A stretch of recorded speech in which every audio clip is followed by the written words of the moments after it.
don't know what the fuck I just watched. So, okay. House of a Thousand Corpses from 2003, directorial debut of Rob Zombie, prolific horror figure, whether you're talking about Hellbilly Deluxe, whether you're talking about the Firefly film series trilogy, or you're talking about the Halloween remakes, or you're talking about White Zombie. He is undoubtedly an icon when it comes to horror as a style, whether it be in music or film, and that's undeniable, all right? Personally, his Halloween movies, I could kind of do without them, but I had never actually seen any of his, I wouldn't say acclaimed, but definitely cult classic esque following wise films, starting with House of a Thousand Corpses, then Devil's Reject, and there's a third one, I don't know what it's called, but it just came out like 2 years ago. And you know, the things I knew about these movies is I had heard the first one was not very good, the second one was much better. And let me just say, the first 30 minutes of this movie, I was legitimately intrigued and I was enjoying it.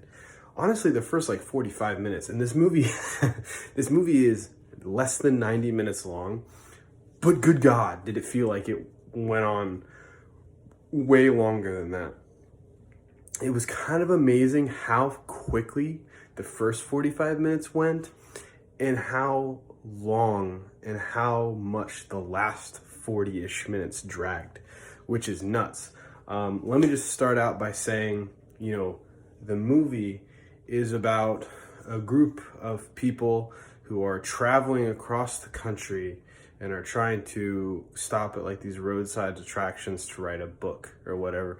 And they stumble across Captain Spaulding's Chicken and Haunted Attraction, and then all hell breaks loose. And good God, is there hell that breaks loose? And this, you know, is obviously heavily inspired by, you know, Grindhouse movies.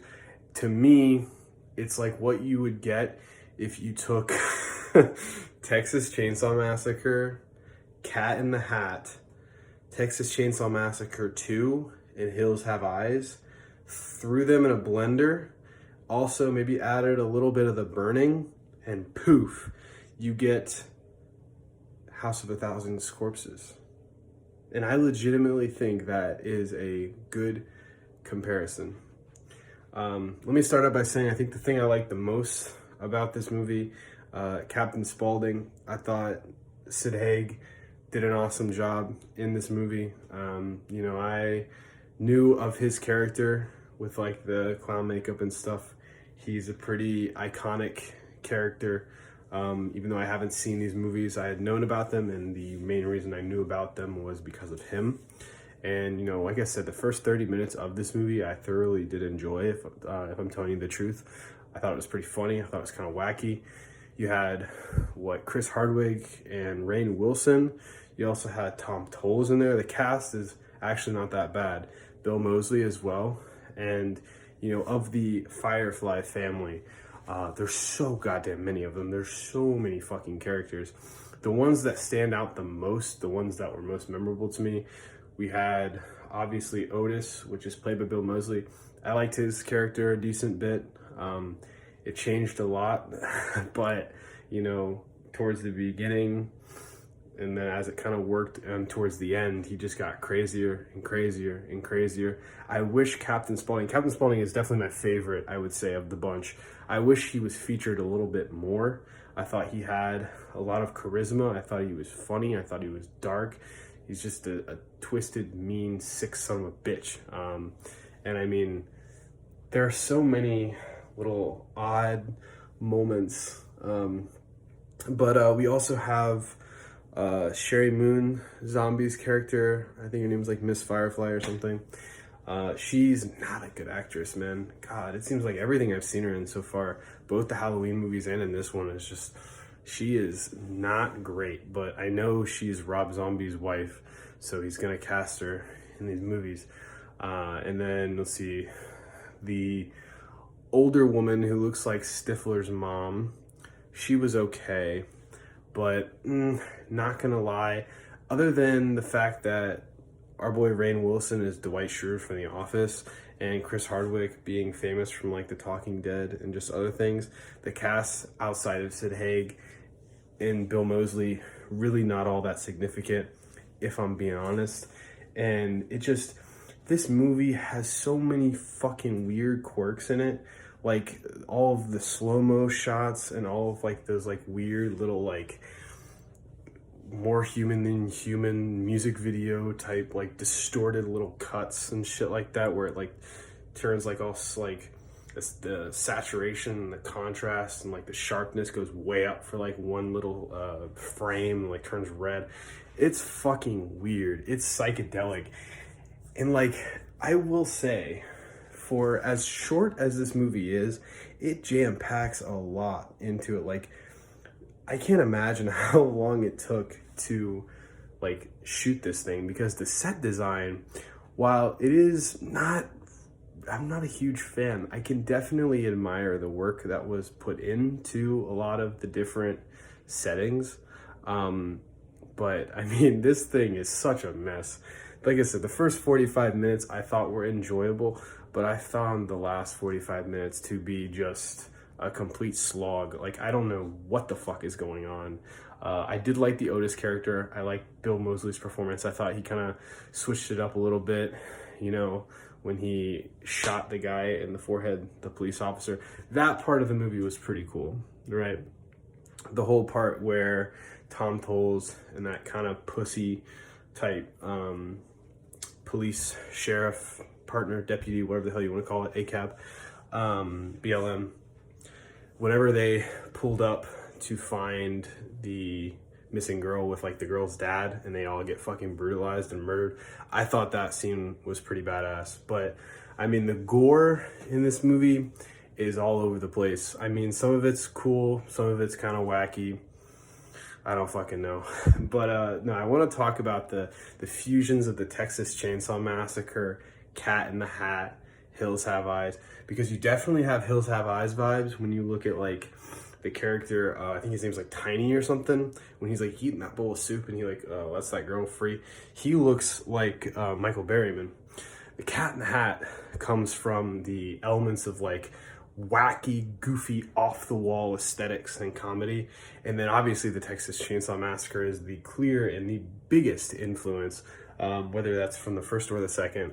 The second one obviously is really comedic and not necessarily a movie I'm particularly a fan of, but you know, it's Texas Chainsaw Massacre and just grindhouse movies in general are this film's biggest influence by far. And I mean, it definitely wears it on its sleeve. However, I've said it like 3 times already. The ending, I guess it's kind of action-packed, but it's so absurd and it's so ridiculous. And like, the guy at the end who's running around with the axe, I don't even know who the fuck he is, right? But he looks like the freaking killer from The Brain. He looks like Cropsy. He looks like Cropsy with like a more bleeding head. It's fucking weird, like an unmasked Cropsy. But, you know, we do get an appearance at the end from Captain Spaulding, which is cool, aka Sid Haig.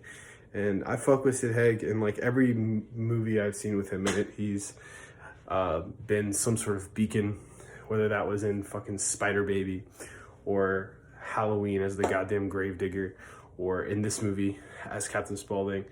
And it's like, man, from what I hear and from what I gather, the sequel is a lot more refined. It's more cut and like slimmed down, and it focuses on Otis, Sherry Moon Zombie, which I think is just Mrs. Firefly. I didn't catch her name, and Captain Spaulding, because those are the 3. I wasn't a big fan of Sherry. I'm not gonna lie, her acting is pretty fucking trash, but I can definitely see myself enjoying that one much more than this.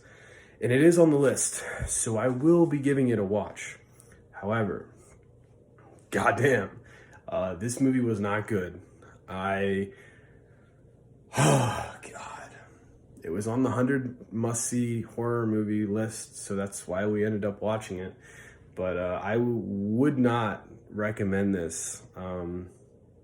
It had some comedic elements, like I said.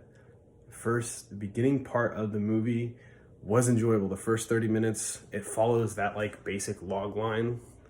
But after that, it just turns into a fucking shit show, and it is a goddamn mess. I'm sure some people, gore hounds or action fans, maybe will find some sort of enjoyment. But honestly, I mean, some movies, they're kind of slow and there's not a lot of action. I think this movie moves too quick with all of the action to the point where it's just so jumbled together. Like the ending, I'm sorry, maybe I need to rewatch it, but I don't want to, and I'm not going to. I'm going to watch the sequel, but it's just by virtue of the fact that it's on my 100 list, so I have to watch it. But yeah, I don't know. I wouldn't recommend this to a horror movie fan. I could maybe see how they would get a little bit of enjoyment out of it, but I don't know. I guess I could understand. I guess I could recommend it. If you're into like weird fucking horror, I guess I could see how you might enjoy this. That's fair. But I maybe as like a goofy comfort comedy movie, maybe I could watch it with some friends, but I don't know. It's hard to take seriously just because of how over the top and just in general, I don't think the execution of what they were going for was all that good. I think this is definitely I was not a fan of Halloween 2, but I would say this is probably the least favorite Rob Zombie movie that I've seen, which isn't saying much because I've only seen a few, but yeah, I'm going to give it a 2.